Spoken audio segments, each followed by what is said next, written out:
know, this is Cash, aka Olaya. I am back with another video. I'm being watched by my boyfriend. Would you like to say hi? Hello. Okay. Yes, I'm back with another video. I am going to talk about my Disney college experience. I actually did the program maybe like a year ago, but I have been busy and doing things, but now I'm here, I have time, I am ready to talk about it, so let's get into it. Alright, so I actually did the program for about 5 months, and I lived in a 2x2. When there comes to the program, you have a 4x2, a 2x2, and a 4x4. 2x2 is when you share a room and a bathroom. 4x2 is when you share a bathroom, but you have your own room. And a 4x4 is when you have your own room and you have your own bathroom. I didn't know this, but when I had got there, I realized that you're most likely going to get a 2x2 unless you are an international student, so somebody coming from out of the country, and then you might get a 4x4 or 4x2. I had friends, I made like international friends, and like every time I would go to one of their places, it was a 4x4, and I was just like, you got this so easily? And they're like, yeah, it said it came with the program. So that's where the 4x4 or 4x2s are going. You could still get a 4x4 or 4x2 if you weren't international. You just have to have some type of like accommodation. So say you brought your dog, or you have like sleep apnea or something that would like hinder you from not being able to share a room with somebody else. On my way down there, I had brought my car. It was a really good idea in a way. It was hard to drive down there. I live in Colorado, and I had to drive all the way to Florida, which is a day in 2 hours to get down there. So it took a while, but I was able to bring all my stuff. And then I realized that with the 2x2, there's not too much space. So I do suggest, I have a cat and I'm waving my hands around, and that means I'm a threat, apparently. Splinter. Anyway, so if you do have a lot of stuff, I suggest that you downsize and are able to fit all of your stuff in the 2x2, or just take a plane. If I could do it again, I would just took the plane, and I would have lived without my car, because you have transportation there. They have buses that take you to the to Walt Disney, to like the Disney parks. They have buses that take you to Target, to Walmart, and they have buses that can take you out of town if you really need to, like, are out of the Disney loop. So yeah. For my work life, I didn't get the role that I wanted. I was in Main Street in food service, and I worked at the cone shop. We're gonna have a lot of him in here today. But yeah, I was at the cone shop in Main Street, and it wasn't the role that I wanted. I ended up getting accustomed to it. It was still Disney, and I still worked there. I really wanted to work in Animal Kingdom as a photo pass photographer, but that didn't happen. I still had a great experience, so it wasn't too bad. I worked about 38 to 40 hours, 50 hours, 38 to 50 hours a week. When I first started working there, it was more like 30 hours, and then like maybe like a month in, that like changed, because I did work through the like February, March, April, like spring season, when everybody was coming to Disney, so you needed to get a lot more hands on deck. So I did have about 50 hours. You do get overtime pay, but you do not get vacation pay. Not vacation pay, you don't get holiday pay. So any type of holiday that you might work through, if it's Christmas, Thanksgiving, anything like that, if you're a DCP, like a Disney College participant, you don't get the pay for that. You get paid, but you don't get overtime or anything like that. Yeah, so I always worked the night shift. They go by seniority, but in there, at least for the place I worked, we went by seniority. So like people who are like part-time, full-time, who have been working there, they get to choose their shifts, and they usually choose in the daytime. So DCPs are left with whatever is not chosen, which is usually nighttime shifts. So I always work like 6 p.m. to 12 a.m. or I would always work a closing shift, because like if I just worked nighttime, I wouldn't really mind it, but I always worked closing. So I got home at like 2 in the morning, 3 in the morning every day, and it sucked. But I mean, I like the people that I work with. I mean, if I didn't like the people that I work with, then I probably would have termed. Term just means that you self-terminate yourself from the position, so you quit, basically. But I didn't do that. It was totally fine. I was able to sleep throughout the day, and then it kind of interferes with like your friend life, like if you have friends and stuff, but you're able to work through it. I mean, you usually have 2 days off within the week, so yeah. Also, you can't take tips as a DCP participant. ICPs, international college participants, I'm pretty sure they can take tips because they work in different areas. Usually the ICPs work in Epcot with the different countries around the world. That's where my friends worked, and they were allowed to take tips. One of my friends, she had made like $400 in a day. So it is worth it for some people, but I know with the place that I worked in, which was Magic Kingdom in the cone shop, we're not allowed to take tips, and it sucked because people were trying to tip us all the time. Yeah. For the pay, after each paycheck, I was left with about $200. It doesn't seem bad, and that's like after they take out the rent that you have to pay, which is about $204, $206, depending on where you stay. But for me, it was $204 every week, and they took it out of my paycheck every week, and I was left with $200, which I used for like food. I might have done something fun, maybe one thing that was fun, but they kind of like counter that by letting you go to the Disney parks for free.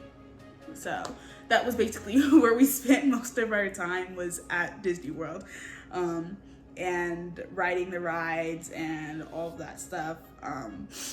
If you don't have enough, if you don't make enough in a certain check to pay for rent, they'll take your whole check, and then they'll take whatever you owe the next check. And then I think you have 3 checks to make up for your rent. And if you don't make it up in 3 checks, then you start getting like notifications, and you're gonna have to find a different way to pay it or something like that. It never got to that point for me.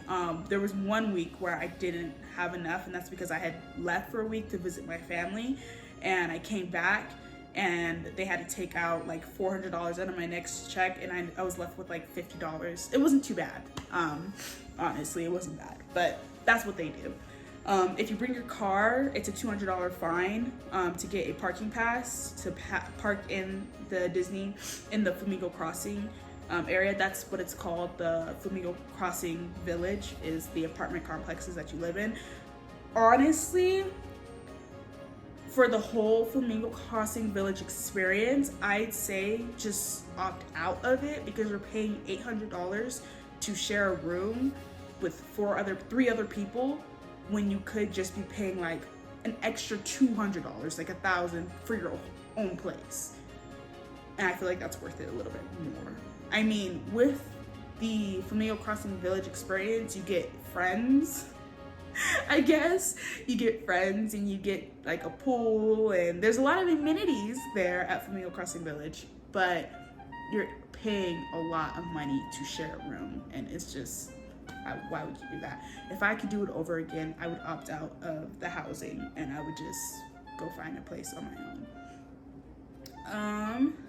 Back to pay, there is no PTO, and like I said, no paid holidays, but you can like get this thing where you put in like that you want to go home early. Like if you want to go home early, you can't just go home early. You have to put in a request in the computer, and then the computer will analyze if they need you or not, and then hopefully they don't need you, and then you're able to go home. But there's multiple people who do that, so you're like in a line of people who want to go home, and then like if you like realize like at the beginning of your shift, I might want to go home today, put it in at the beginning of your shift. Because if you don't put it in at the beginning of your shift, and you put it in when you really want to go home, you're not going to be able to go home at that time. You're going to have to wait until they go down the line of people who want to go home. So, also, if you miss work without calling off, you get a no call, no show, or like a no call or something like that, and it gives you a reprimand. You get about 4 reprimands until you are termed from the program. But it's a very complicated system. 1 reprimand is like 3 no-call, no-shows, and then within a 30-day period. Or you could do 6 no-call, no-shows within a 60-day period until you get up to 4 reprimands. I kind of was one of the people who was like kind of reprimanding back to back, but then like my last reprimand, I didn't really use it until my last week of me being there. So I was able to like hurry up and not self-term technically, because my last day I didn't come, and that was my 4th reprimand, if that makes sense. So I wrote out my whole program technically. For friends, so like social life and all that stuff, it was pretty easy to make friends the first day. Like the first day that I had came there, they had a meet and greet for everybody to like meet each other, and it was really easy to make the friends that I did make. But once I had made those friends, we had created a clique and a group, and we didn't branch out for about a week or 2.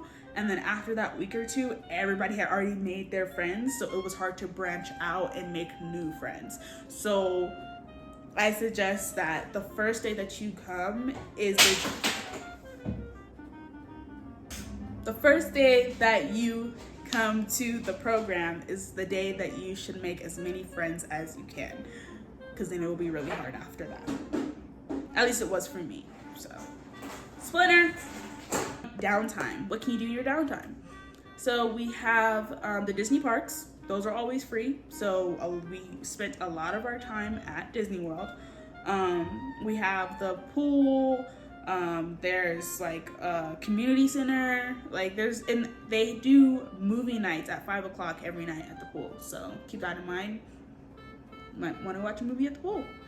Also, it's Florida. Most of the people at the Disney College program have never been to Florida. So make it a priority to get out of the Disney loop. I had made the mistake of staying in the Disney loop for the first 3 months of my program until I had to leave the Disney loop. And then I realized I have never left the Disney loop. So then I continued to like go out in Florida and find new things, go to malls and go to like different places with your friends, especially like the people who come internationally. They love to see like different cultures and not just think Florida's all peaches and rainbows because we're in Disney. No, once you leave that Disney loop, you realize you're in Florida.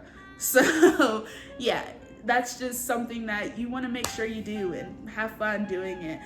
Spend time with your friends, even though we all work and we're all trying to like go to college while working 40 to 50 hours a week.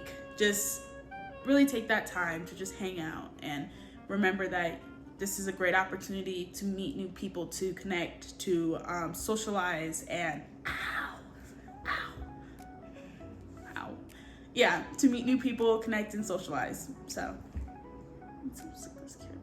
anyway, on my way home, there was a lot of tears. I cried with my friends. I was really sad that I had to leave the time that I did, but I was really happy to go back home as well. I missed my boyfriend and I missed my family and I missed everything that was here. So it was a great experience. It also makes it really hard to go home because you make the connections that you do make, and the people that you meet become very important in your life. So, and like I said, the drive home was almost as hard as the drive there. So I suggest that you fly to and from if you have the money for it.